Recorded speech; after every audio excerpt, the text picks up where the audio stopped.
네, 오늘 시장 다시금 반도체 조명을 비추고 있습니다. 어제 시장과 비교해서도 점차 상승하고 있는 종목이 늘어나고 있는 시장의 분위기인데요. 오늘의 시장의 분위기의 한 중심에는 바로 간밤에 엔비디아와 애플의 이슈가 있었습니다. 특히나 이 반도체 투심을 이끌었던 엔비디아 이슈 통해서 오늘 우리 증시에도 훈풍이 불어드는 모습인데요. 지금 시장 속에서 특히 어제 같은 경우에는 AI 관련해서도 소프트웨어에 집중을 했었다면 다시금 AI 하드웨어에 집중하는 모습까지 발견되고 있습니다. 그럼 오늘 반도체 주가의 흐름, 반도체 생태계 내에서 산업별로 함께 그 움직임 알아보도록 하겠습니다.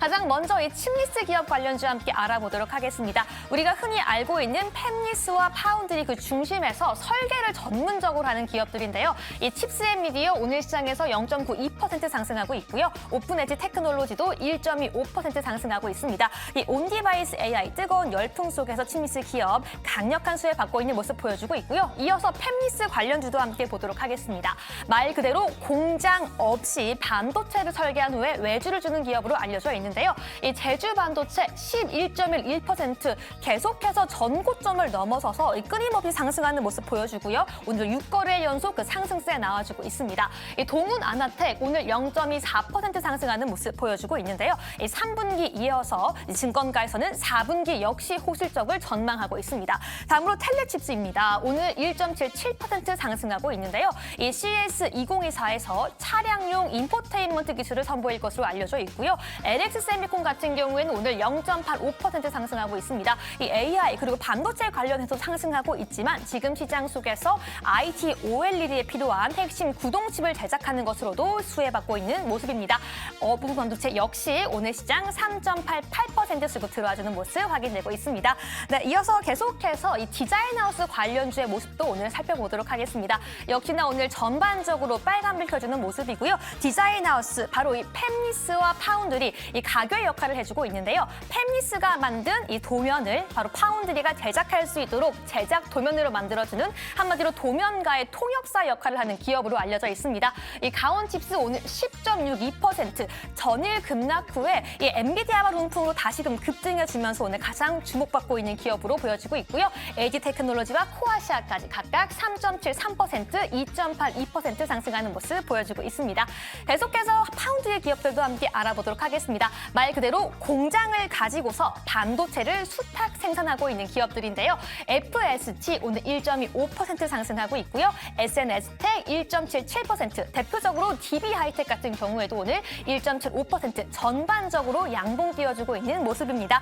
이 마지막으로 후공정 업체도 함께 알아보도록 하겠습니다. 이 완성된 반도체를 전기적인 방식을 이용해서 포장을 하고 기계에 연결해주기 때문에 이 성능과 속도에 중요한 역할을 하고 있는 걸로 알려져 있는데요. 후공정 관련주 오늘 같은 경우에는 혼조세 보여주고 있습니다. 네페스 0.92% 하락, LB세미콘도 0.65% 상승하고 있고요. 반면 한미반도체 지금 2.93% 상승하면서 6만 원대를 코앞에 두고 있는 모습 보여주고 있고요. 하나마이크론, 두산테스나까지도 오늘 상승해주는 모습 보여주고 있습니다. 네, 이렇게 반도체 생태계별로 각 산업은 어떤 모습 보여주고 있나 알아봤는데요. 이 간밤 엔비디아바 훈풍으로 반도체 업종 전반적으로 상승세 골고루 들어와주고 있는 모습입니다. 과연 지금 이러한 시장 분위기 속에서 반도체 가지고 있는 분들은 차익 실현을 해야 하는 포인트일까요? 아니면 매력적인 종목들을 새로 담아가야 하는 포인트일까요? 고객님들 알려주시죠. 네, 어젯밤 엔비디아의 주가가 6% 넘게 올랐던 부분, 물론 엔비디아의 개별적인 호재가 있었습니다. 크게 두 가지 소식이 있던데 엔비디아가 왜 올랐는지부터 좀 정리해 볼까요? 일단 CES에서 새로운 GPU를 공개를 했습니다. RTX 40 슈퍼 시리즈 세 종을 공개를 했는데 네. 이거에 대한 성능이 상당히 좋다라는 평가가 나오는 거죠. 지금 AI 처리 속도를 최대 70%까지 높일 수 있다라는 이제 성능을 공개를 하면서 네. 이게 상당히 큰 호재로 작용해서 엔비디아 주가가 급등을 했고요.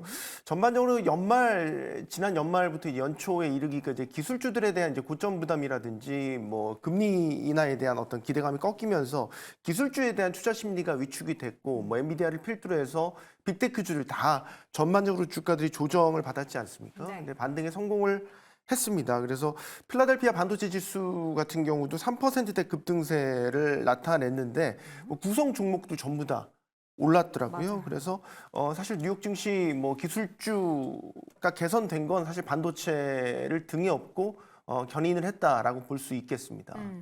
사실 이제 중국에 대한 미국의 제재 때문에 AI 관련한 반도체 또 고사양 관련한 칩을 수출을 못하게 계속 막는데 엔비디아는 계속 수출을 어떻게든 해요.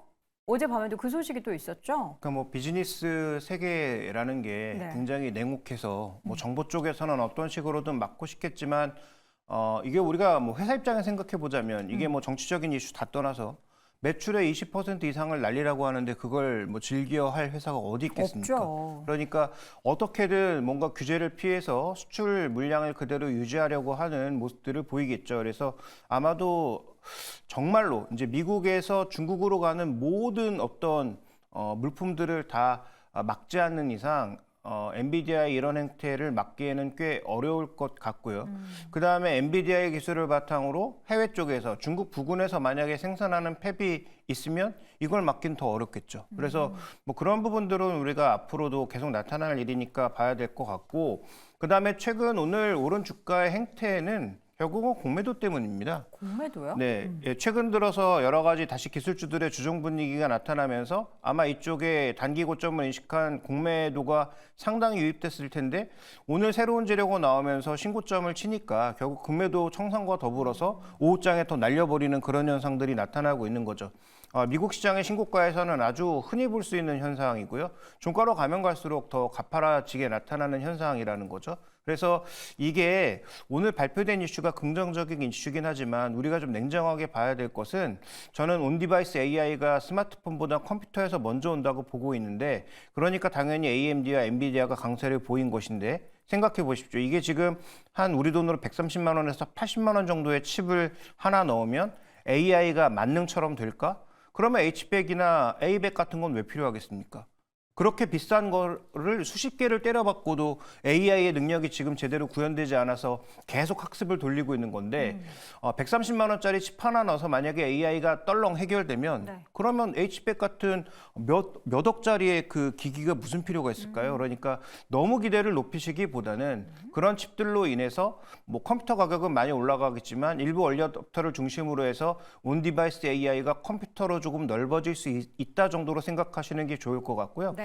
또 하나 주목해야 될 것은 일단 엔비디아가 오르니까 여러 종목이 오르지만 비즈니스 세계에서 위드라는 건 없습니다. 함께 가지 않습니까? 같이 각자 가는 건 고생입니까? 없죠. 독점이나 과점 형태로 갈 수밖에 네. 없고 이런 초기술 시장에서는 더더욱 그러하다라는 거죠. 그래서 지금 우리나라 시장에서도 여러 종목군들이 오르고 있으나 이 종목군들의 그 끝이 엔비디아처럼 다 화려할 것인가?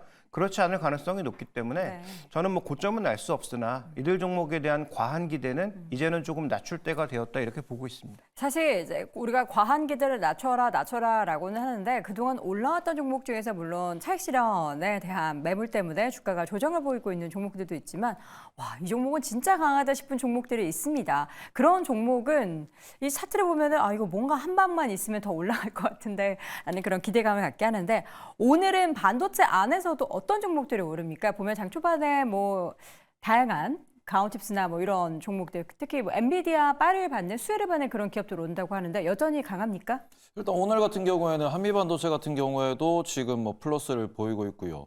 그러고는 제주반도체 같은 경우에는 뭐 11%가 넘는 상승률을 보이고 있습니다. 대단합니다. 근데 이런 모습을 보실 때 아까도 말씀해 주셨는데 주식이 이제 이렇게 올라가도 되나 싶은 그런 종목들도 분명히 존재를 하는 거고요. 기술력에 의해 가지고 기술력으로 올라가는 종목들도 지금 있는 상황인데 뭐 특정 종목을 제가 딱 뭐 찍어서 말씀드리기보다는 그냥 주식은 기세다라는 측면에서 차트상으로 계속 신고가를 쓰고 올라가는 종목들은 앞서 말씀을 하셨지만 약간 이제 고점이 어딘지는 모르겠으나 이런 부분은 분명히 주의가 필요하다. 그래서 우리가 뭐 내재 가치라는 단어를 많이 하고 밸류에이션이라는 얘기를 많이 하는데 네. 그런 부분에서 지금은 우리 시장 같은 경우에는 공매도도 없는 상황이고요. 그러고는 시장이 한번 가자를 외치면은 워낙에 또 우리나라의 그 민족성 자체가 한번 쏠리면은 끝까지 가는 네. 그런 마인드이기 때문에 이런 부분에서 지금 오르는 종목들에 대해서는 약간 단기적으로 보시는 게 맞지 않나라고 좀 말씀을 드리고 싶고요. 네. 엔비디아 관련돼서 올랐다라는 부분에서 정말로 그러면 수혜가 있다 그러면은 그 부분에서는 누굴 보셔야 되냐 그러면은 결국 하이닉스입니다. 하이닉스. 그래서 오늘 하이닉스가 삼성전자와 다르게 2% 가까이 네, 올라가고 좋은 모습 있습니다. 보이는 것도 결국에는 엔비디아가 올랐다라는 점에서 하이닉스가 오르고 하이닉스가 오르면서 이게 뭐 한미반도체까지도 같이 올라가는 그런 흐름을 보이고 있다라고 짚어보시면 네. 좋을 것 같습니다. 알겠습니다. 언급해 주신 김에 한번 비교를 해볼까요? 오늘 제주반도체의 주가 11% 급등을 하고 있는데 오늘만 이렇게 올랐던 게 아니라 참 기세다 싶은 그런 주가 움직임이 2달 넘게 지속이 되고 있고요. 한미반도체 같은 경우에는 지금 고점 부근에서 4개월 가까운 고점 박스권 등락을 보이고 있습니다. 떨어지지도 않고 그렇다고 더 올라가지도 않는 그런 주가의 움직임이 한미반도체에 나오고 있는데 이 두 종목을 한번 비교를 한번 해볼까요? 뭐 일단은 좀 계열이 저는 다르다라고 보고 있는 상황이어서 네. 사실 한미반도체는 이제 HBM 쪽이고 이제 그쪽은 LPDDR 쪽 대장이라고 보셔야 되거든요. 네. 그래서 약간 좀 걔는 다르긴 한데 결과적으로 오르는 건 비슷하죠. 한미반도체도 사실 이 종목이 뭐 주주 환원 정책이나 이런 이슈가 있기는 했습니다만 어쨌든 저점 대비했을 때 6배가 올라왔고요. 그다음에 제주반도체 같은 경우도 이제 3,000원대에 있던 주가가 결국은 22,000원까지 왔으니까 이건 7배가 올랐습니다. 그러니까 오히려 한미반도체보다 제주반도체가 더 올랐다고 보시는 게 맞아요. 그렇기 때문에 사실 뭐 지금 이제 후발로 올라왔기 때문에 별로 안 올라온 것처럼 느껴지시겠지만 가격적으로 봤을 땐 정말 많이 올랐다라고 보시면 좋을 것 같고 그러네요. 결과적으로 이제 요 라인부터 이 상승 탄력이 더 안 나온다라는 거는 대부분의 이런 반도체 쪽에서의 이런 상승 폭이 6배, 7배 수준에서의 막힐 확률이 상당히 높다라는 거고 그 안에서 순환매가 나올 수 있다라는 가정으로 보셔야 됩니다. 그런 것들이 깨지려면은 뭔가 이 10배나 뭐 이렇게 보통 대장주들이 정말 테마가 강하게 가면 10배 이상은 뚫어버리잖아요. 네. 그런 좀 기타 다른 이슈들, 다른 움직임이 나오는 종목군들이 없으면 보통 이게 계속 다른 데로 순환매를 돌고 새로운 거 신규적으로 찾다가 흐지부지해지는 경우가 많거든요. 최근에 같은 경우는 뭐 사실 우리가 CXL이라든지 뭐 이런 쪽도 원래는 최근에서야 이게 붐이 됐지. HBM이 한참 핫할 때 그거 알고 계신 분 우리나라에 몇 명이나 있었겠습니까? 네. 거의 없거든요. 그러니까 그런 것들만 보시더라도 이게 상당히 좀 부담스러운 흐름들이 있고 거기에 자금이 안 쏠리다라는 걸 증명하는 거기 때문에 요럴 때는 오히려 소재를 그냥 확실하게 밑에서 보시던가 네. 아니면은 뭐 그냥 대장주 쪽으로 보시는 게 더 낫지 않을까라는 생각을 갖고 있습니다. 알겠습니다. 최근에도 자주 거론했던 종목 가운데서는 리노공업이 있습니다. 오늘장에서 2% 강세고요. 이 종목도 작년 이제 11월부터 저점 대비해서 주가가 많이 올라왔죠. 14만 원대였던 주가가 지금 20만 원 선을 넘어섰습니다. 리노공업은 최근에 이제 증권가에서도 여러 가지 보고서들 참 많이 내놓고 있던데 김종현 교수님께서 개인적으로 리노공업을 어떻게 평가하시는지 궁금하네요. 네, 지금 가격에서는 매력도가 상당히 떨어졌다고 판단하고 있고요. 이 종목도 주목받고 있는 이유는 딱 한 가지죠. 테스트 소켓이라는 측면에서 앞으로 굉장히 다양한 IT 기기들의 다양한 칩들이 나올 거고 그래서 그동안은 소품종 대량 생산이었다면 이제 뭐 중품종 중량 생산 정도 아마 그렇게 가거나 아니면 다품종 중량 생산 정도로 갈 가능성이 높아지겠죠. 그다음에 자동차가 점점 스마트폰화되고 있으니까 자동차라면 기존에는 굉장히 낮은 뭐 28나노 이하급의 그런 MCU가 들어가는 게 일반적이었는데 지금은 거의 스마트폰급의 AP를 깔아야 될 정도로 여러 가지 상황들이 바뀌고 있으니까 이런 요소들을 고려해 보면 향후 뭐 테스트 소켓과 관련된 기대감이 높아지는 건 사실입니다. 그런데 주가도 그에 또 연동돼서 올라왔기 때문에 아까 뭐 하창한 고수가 얘기했던 것처럼 일정 부분의 수익률을 보여줬던 종목군들이 추가적으로 올라가기 위해서는 숫자로 증명하거나 아니면 분기별로 성장 속도가 진짜 예상치 못할 정도의 폭발적인 성장이 나와야 될 텐데 반도체라고 하는 산업의 특성상 설비 투자가 뭐 다음 달부터 갑자기 급증하는 것도 아니고 설비 투자 또 한다고 해서 뭐 한 3개월 만에 뭐 생산량을 2~3배 늘릴 수 있는 것도 아니니만큼 이 종목들에 대한 전반적인 관점에 대해서는 급등한 종목을 따라잡는 것은 조금 자제하실 필요가 있겠다. 이게 기업이 나쁘거나 아니면 뭐 기업의 어떤 상승이 잘못됐다라는 게 아니라 이렇게 올라간 구간에서 잘못 사면 굉장히 오래 고생할 수 있겠다라는 측면에서 오히려 오르지 않았던 다른 종목은 왜 안 올랐나를 살펴보는 게 저는 지금 현금을 들고 투자하시는 분들에게는 더 도움이 될 것 같습니다. 반도체가 좋다, 좋다 하면서 이제 올라갔던 이미 강세를 보였던 신고가를 돌파한 그런 종목도 있는데 그럼 지금 시점에서 우리가 반도체주를 신규 투자한다고 했을 때 살만한 종목이 있을까요? 하재원 교수님. 네, 보이는 게 저는 뭐 있나요? 앞서 얘기 드렸던 것처럼 소재단, 뭐 동진세미칼이나 네. 동진세미칼이나 뭐 한솔케미칼 뭐 이런 종목군도 있잖아요. 그런 소재단을 보시는 게 맞지 않을까라고 보고 있고요. 네. 그마저도 아니다. 그러면은 묵직하게 삼성전자나 하이닉스를 보시는 것도 하나의 방법이지 않을까라고 보고 있습니다. 근데 지금 사실 대부분이 위치가 높기 때문에 아마 좀 그나마 좀 덜 오른 쪽을 찾으신다면 소재도 많이 오르긴 했어요.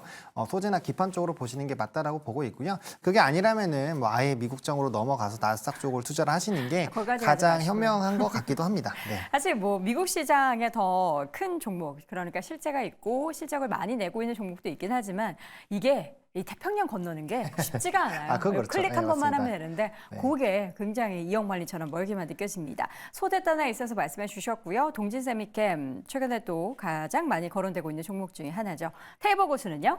이미 동진세미캠을 얘기를 해버려가지고 저는 약간 심텍이나 대덕전자 PCB 쪽을 보시는 게 맞지 않을까 이렇게 말씀을 드릴 수 있을 네. 것 같고 아까 채팅창에서 누가 말씀을 해주셨어요. 엔비디아 관련된 이슈가 나오면 그럼 당연히 TSMC를 얘기를 해야 되는 게 아니냐라고 이야기를 하셨는데 네.